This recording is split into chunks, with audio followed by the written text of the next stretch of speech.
Welcome to the IVM Podcast Network.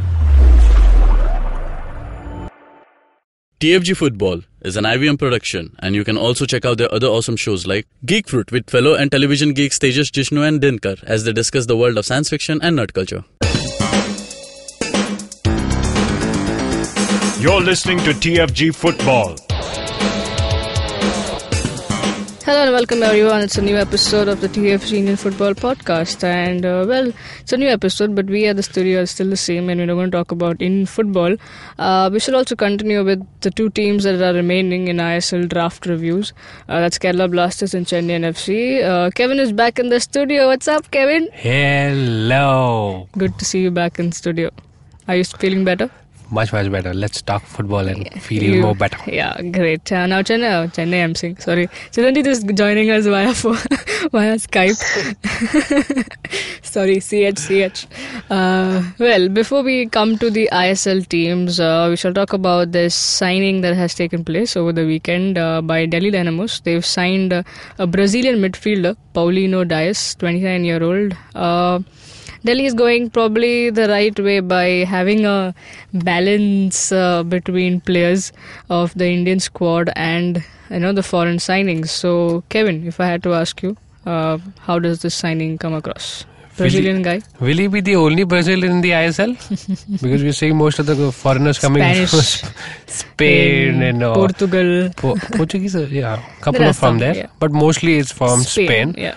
Yes, Brazilians, when you talk about Brazilians, it reminds you Zico. But so it's working the other way. And good to see some mix of foreigners, not just from Spanish mostly, because they get one style of play.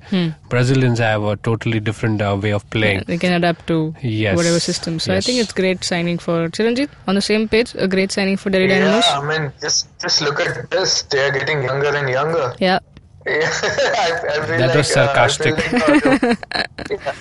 I feel like the reverse of a parent. You would see your children they're growing up and getting older so fast. But here it's just with every passing year we're seeing a younger crop of players in ISL.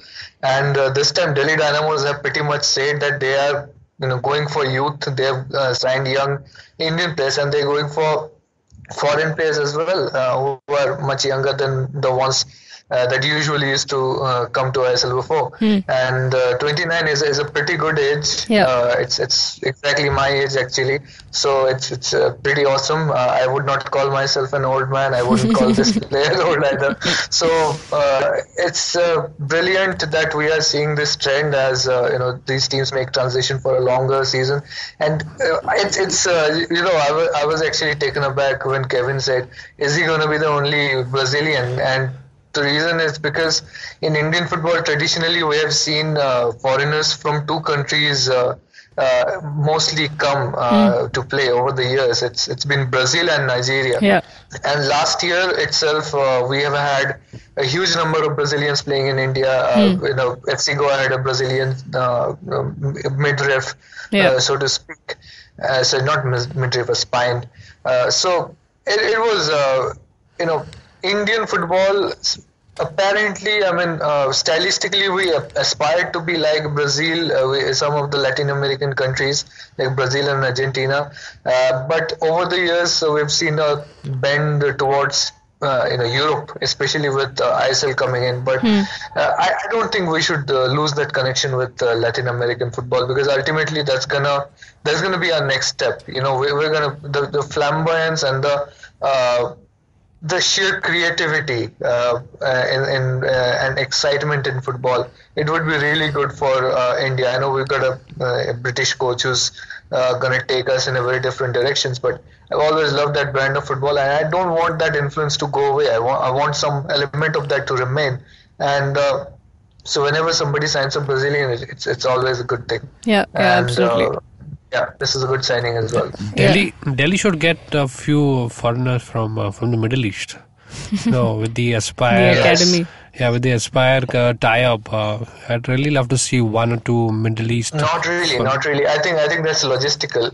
Those guys will send some coaches or sports scientists or assistant coaches and stuff like that to take care of the logistical footballing side.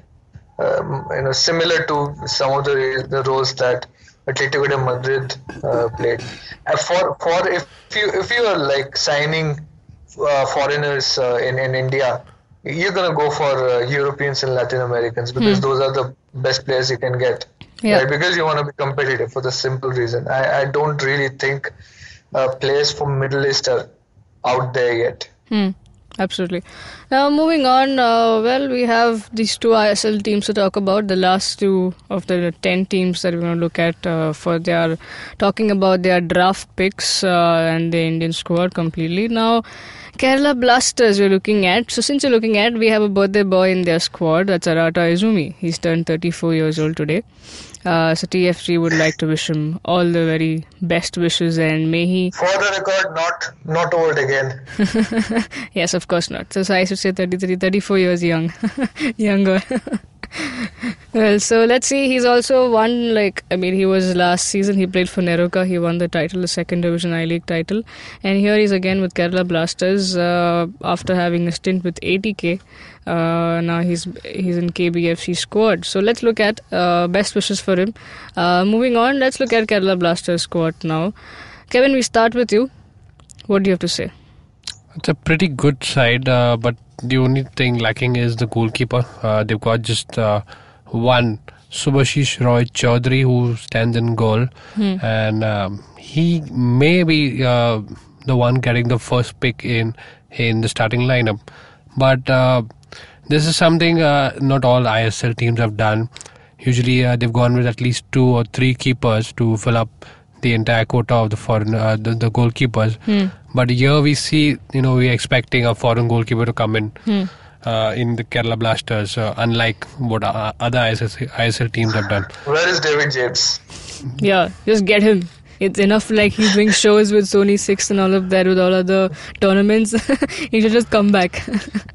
If Sandeep Nandi can, so can he. Yeah, exactly. Rino Anto is a good sign. He's loved by the crowd there, and Kerala is The just Mallu flavor. It's just the fans are just full of passion, and getting to see one of the locals is just like a dream fulfilled. They must have really wished that Rino Anto gets in, and he was considering Jingan and Vineet were the topmost so you can crowd say favorite. they have 3 local boys. Really. So it makes a good backline there. The midfield looks pretty solid. Kerala Blasters has got an evenly good side. But I'm really happy about these pickings. That was really mostly I know one would go for Karan Soni. CM Hangal, the Mumbai FC players, we've seen the team did not do so well in the I-League. The individual performance was good. Yes. I think that's what backed them. That's the striking part, that they need to be picked up based on the performance of their by themselves, not based on the team performance. Right. So Karan Soni did show some good class in front of goal. He is one of the few strikers that we've seen did not get enough chances, but when he was, he at Mumbai FC, he was really played sometimes off position. Playing in midfield. He's really not that guy. You want him to give him the ball, and then he shows his tall frame to just finish off. So it'll be great to see him start, at least get a few more game time. CM Angal is great. A couple of Shillong Lajong players here. Shadab. He's outstanding. Somebody like him and Milan Singh to go with. This is an excellent combination to have. Northeastern players, calm and composed in defense. This is great. Chiranjit, how do you look at Jackie Chan, Darata, Milan Singh? How do you look at all of these players? Some big names, some big Indian names here. 2 words. Yeah. Thangboy Singto. Brilliant, and I'm completely surprised at Kevin that he did not bring that point. He said Shillong Lajong players, but I think he forgot the fact that the man behind Shillong Lajong that he liked was also part of the team here. I mean, you can just see that the evolution in thought process that has happened. They've gone for some good local players, but it's not just local players. They just actually want to get the best teams out, like get the best players out there so that they can have the strongest possible team. And they have realized, I think more so than last year, that Indian players make the difference, and nothing could have made them realize it better other than the influence of the Bengaluru FC players. Right. CK Vinit, Anto. The moment they got into the team, the way Kerala Blasters were playing, the whole thing changed, right? And it immediately they just made this remarkable recovery, which almost took them to the top of the table. They finished second. So they decided to reinforce the Indian side of the squad as much as they could. All retainings were brilliant, and I like it. They're going a little bit different than other franchises. They're keeping the possibility open for for a foreign goalkeeper to come in, and don't even be surprised if Sandeep Nandi still ends up at Kerala Blasters, because they can still sign him from the open market, right? That option is still open. Maybe they wanted to bring his price down a little bit, or whatever the hell they wanted. Maybe they actually. It could also be the case that they are thinking about getting him on a multi-year contract where he predominantly plays goalkeeping coach. Okay, so all of that can still happen. Just because he did not get picked in the draft does not mean that's over. But look at this defense. Like, just look at the kind of threads that Thangboy Singto's influence has created on the pitch. Like they got Jackie Singh on the right wing and Rino Anto in right back. Like, can you imagine the beautiful scenes when Jackie Singh is crossing in, is cutting in from the right, allowing Rino Anto to overlap, and both are so freaking fast. Yeah. That is destructive. They got Pritam Kumar Singh, another good young defender. Lal Takima, Lal Ruatra. Just look at this brilliant northeastern influenced defense that they've got. Right back, Rino Anto is there. Samuel Shadap. Don't forget we have Jingan also, who can be the ball. Jingan is there as well. Yeah. It's the defense is awesome. They don't need to worry about a foreign defender here, which is actually a bit rare, because I look at most of the defenses of the ISL teams after the draft, and I think एक तो foreign defender लाएगा इसमें. Yeah. ठीक है, you don't need it here. Yeah. Okay, it's packed, so you can that's why they can afford a foreign goalkeeper here. Yeah. Okay, and just look at the midfield here as well. I mean, so many. Young players got a chance. Siam Hangal, he's got experience enough, but again, him. He's as fast as some of the younger players, under 23 players that we've got in the system right now. Aratha Izumi provides the diversity and the experience. Milan Singh, again, proven talent as well. Ajit Sivan, Moirang Them Maitai, everybody is getting a chance. Maybe there will be, this is going to be the place where they really have to fight for a start, right? And many of them will not get too many starts, because they'll have a lot of foreigners crowding this midfield area. Most of the foreigners will be in midfield. It's pretty obvious now. And you got Karan Sone. Even if he does not get too many game times, it's not bad for him. He will be fighting for his spot with two really good, maybe British or some European foreigners, presumably. And even if he does not get much game time, that labor given in the the practice sessions, that's going to set him up for a very strong comeback. Whether he plays here next season or somewhere else. So all of this, there is deep thought behind everything, and just even the areas where you see that they have left it a little bit open, like let's say the forward line. you know that it's easily fixable with a couple of good foreign strikers. At the same time, what's remarkable with Kerala Blasters team is that they did not have to. I mean, like Pune City or let's say to some extent Mumbai City, they will not have to depend on foreign players to come and make up some shortcoming in some area. Like even in the midfield, there will be lots of foreign midfielders who will strengthen it, but they're not coming here to make up for some absence, right? Yeah. It's the entire squad. I mean, you put this team in, they will give a good competition to an I-League team. So it's pretty good, and it's a strong Indian contingent.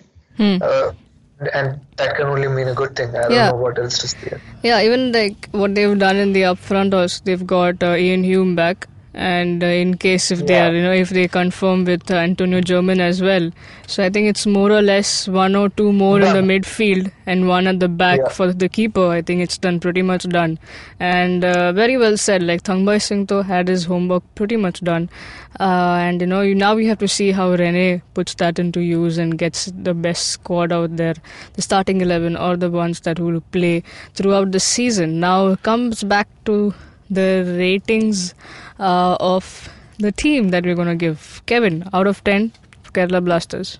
This looks solid. 7 will be perfect for me. Looks solid and you give 7. What, Kevin? Yeah, 7 is good enough. He's a very strict coach. Chiranjit. 7.5, yeah. I'll be a little bit more, lenient than coach here. So 7.5, yeah. Yeah, 7.5 is what I had in mind, but let's see. Might just give an 8. You can call it a personal bias or whatever, but yeah. I don't know what to say. Moving on. We have one more team from down south again, Chennaiyin FC. They've won the ISL. Derby rivals, Chennaiyin FC and Kerala Blasters. Yeah, whatever you can call it. That's what ISL calls them, so yeah, whatever. So I don't know, man. Just merge and actually get a derby, please. This is embarrassing.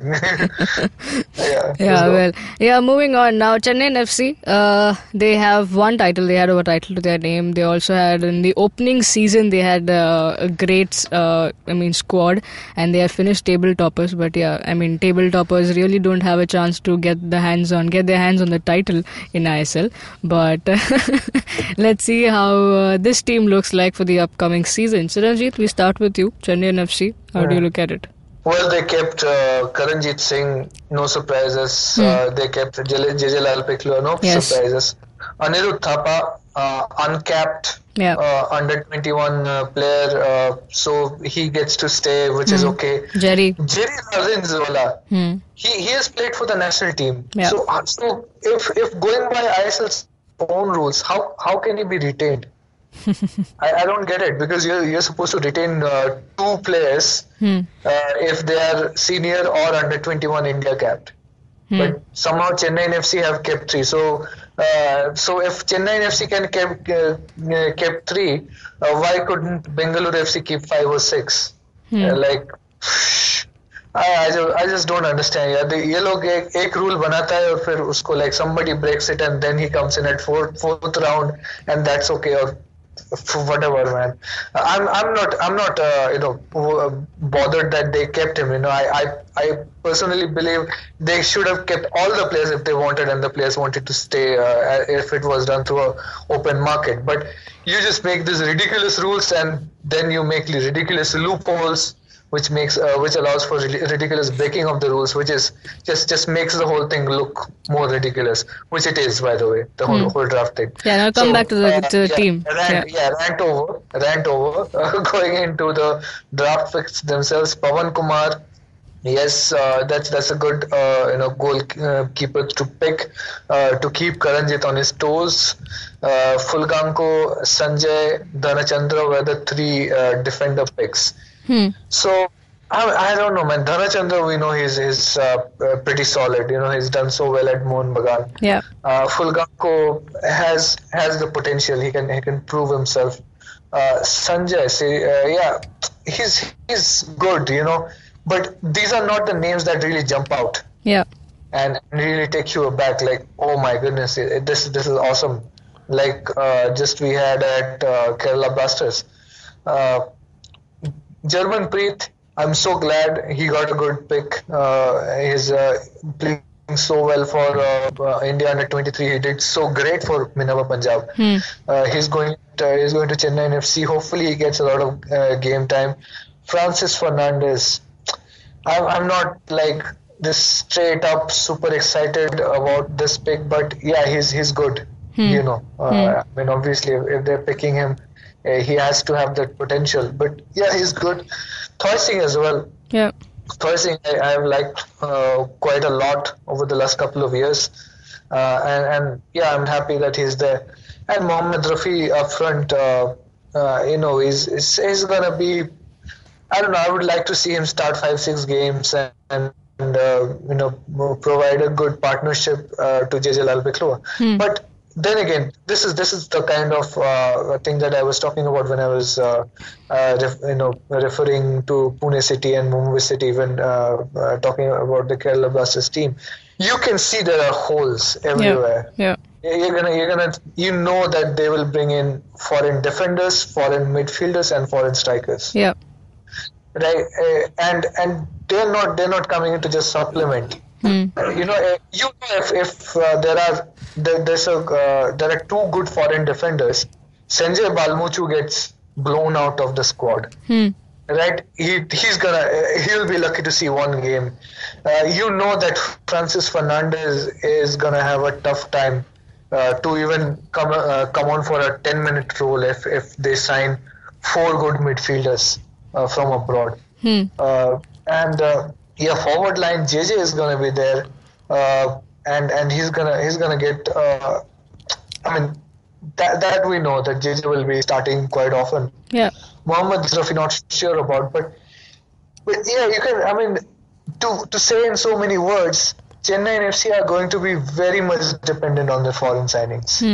Okay, which is not so much the case with Kerala Blasters. So they will be, and it's a bit of a disadvantage if some foreigner comes and does not click, immediately does not adjust to a new team, or a couple of players get injured.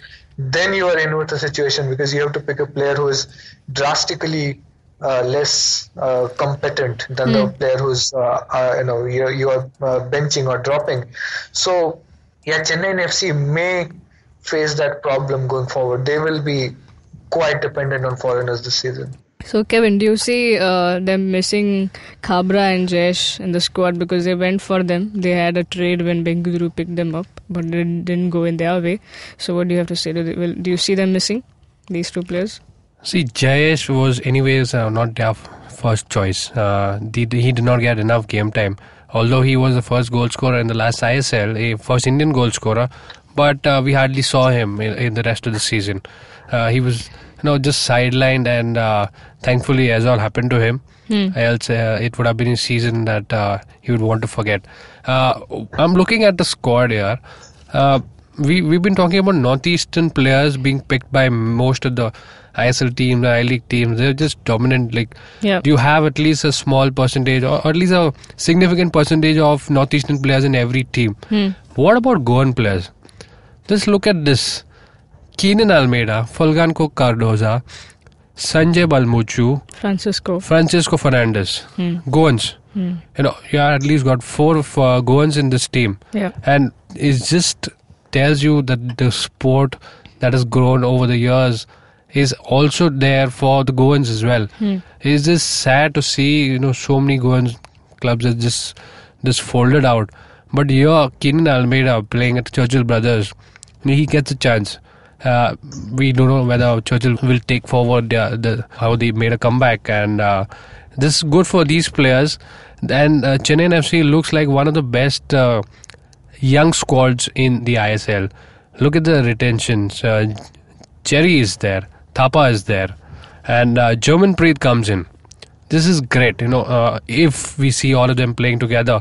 But the slight difference between this team and last year's team is they're missing Materazzi. He's shown this faith in Jerry. That's the reason that he was able to shine. No, just imagine, can this be taken forward this year as well? John Gregory. I hope he's got at least similar mentality as Materazzi had, to lay his trust on the young ones. And they are a future. If some team that can show a smaller age and be a fighting team, Chennaiyin can be the one. Yeah, well, I mean, it looks like I think John Gregory would be looking at it because he's much more qualified as a coach to say about, than as compared to Materazzi. But yeah, fair point there. Does this bring... Yeah, when I'm looking at the squad, it's like there are no big names that can, attract you. But yeah, they've done the right job by their retentions. That's what makes you want to come back to the team. And just like Kevin and Charanjit made a point that they've done a fair balance of young and some experienced names. Just that we have to wait and watch how much game time they've had and how do they produce. But I do agree on Charanjit's point that they will also be heavily dependent on their foreign signings. Now coming to the ratings part, Charanjit, rating out of 10 for Chennaiyin FC? 6 or 6.5. I'll just give them 6.5 because of the good job with retentions. Kevin? Just ditto, 6.5. Same. We are once again on the same page for Chennaiyin FC here. Before everybody goes, happy Mohan Bagan Day to everybody who has celebrated over the last couple of days. What is Happy Mohan Bagan Day? You don't know what Mohan Bagan Day is. So how many days is it? It's one day? It's one day. Happy Mohan Bagan Day. Okay. Yeah, it's the day that they beat East Yorkshire in 1911 to lift the IFSC. 1911. Oh, yes. Okay. Yes. But that happened in May, right? In the month of May, was it? Because that coincided... No. It was 29th July. Okay, because I thought the coinciding of starting the sales of the FIFA Under-17 World Cup was similar to that day when it was 7:11 p.m. 1911 hours that they started selling tickets. That was a reference to 1911. Okay. But the day was 29th July, and every day it's observed as Mohan Bagan Day. And one player I have really admired as a player and a coach, one of the shining personalities in Indian football, Subrata Bhattacharya. He was given the Mohan Bagan Ratna, and it was such a great moment to see his contribution to the club and Indian football finally get recognized in this way. So yeah, everybody who celebrated, green and maroon, salute to everybody. And yeah, now you can end the show. Well, yeah, I mean, since he's already intervened me, I thought I'll say one more thing. We have an interview up on our site. He's a coach, the former coach of Keen Lewis, Pratik Shinde, goes by the name Brendan Keys, and he talks, Chiranjit was in conversation with him, so you can catch his interview up on our website, thefangarage.com. Well, that's all. Now, if you're listening to us on YouTube, please do the honors, like, share, subscribe, hit the bell icon so you get updates of our new episode. You can also listen to us on Audioboom, SoundCloud, iTunes, and various other podcasting apps. Have a great day, folks. As I said, leave your comments below. Let us know what you think about these two teams and give us your ratings. And have a great day. Come back to us tomorrow because we're a daily show. Enjoy. Cheers.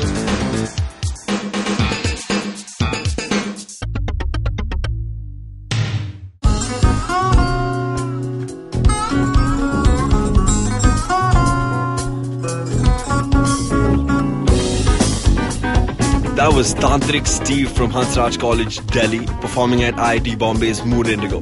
Just like them, there's a lot of new talent and art coming out of colleges all across India, but unfortunately most of this goes completely unnoticed or ignored. To fix this, we started ATKT.in. Hi, I'm Ankur, I'm a musician and a rapper, and I found that one of the best things about being an artist myself is finding new talent. Through ATKT.in, Tanya, my colleague who's a dancer, and our whole team really is putting all of our efforts into discovering and promoting all the coolest talent that's coming out of colleges all across India. And this goes up on our website, our social media, TV, radio, and now, of course, this podcast with IVM. Make sure you go to our website, support the talent with your likes, your shares, your comments. All of that really matters. Go ahead, check it out. ATKT.in.